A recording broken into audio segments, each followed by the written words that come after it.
నియోజకవర్గంలో మొత్తం బడేటి కుటుంబానికి ఒక మంచి పేరుంది. అంటే విభిన్న రంగాలలో పేరున్న ఈ కుటుంబానికి ఒక మంచి పేరుంది ఇక్కడ.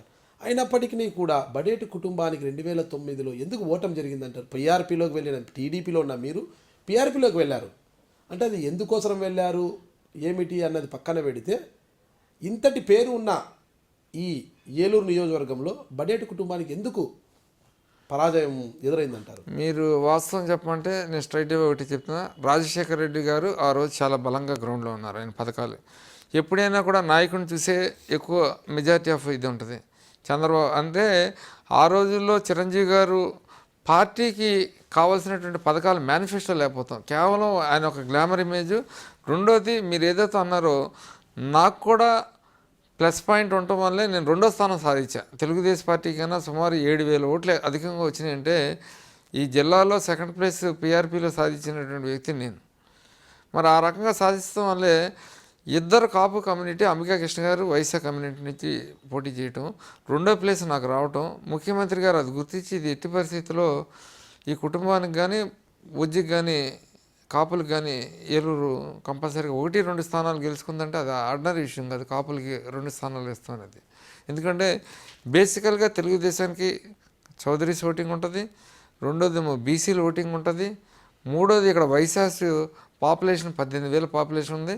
ఈ మూడింటిని ఎదుర్కొని నేను 2వ స్థానం వచ్చానంటే ఓడిపోయినా నేను గెలిచినట్టే భావించా. అంటే మీ ఓటమికి ఆ రోజున్న రాజశేఖర రెడ్డి గారు చరిష్మానే కారణం అంటారా?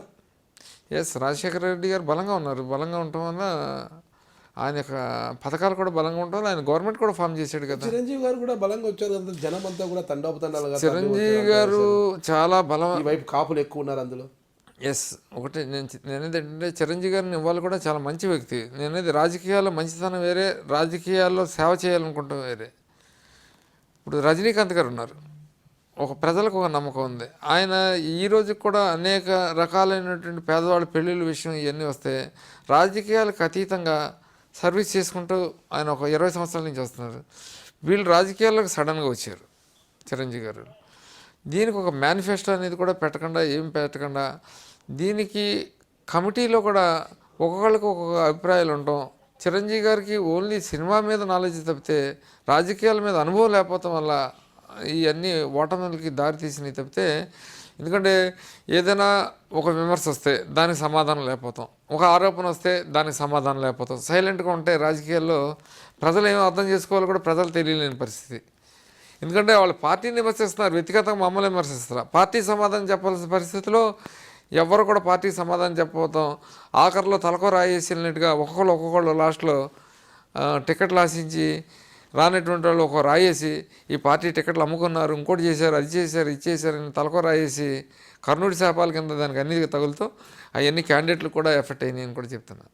నేను బడేటి బుజ్జిని, తెలుగుదేశం పార్టీ ఏలూరు శాసనసభ్యుడిని. మీరు చూస్తుంది ఐ డ్రీమ్ మీడియాని.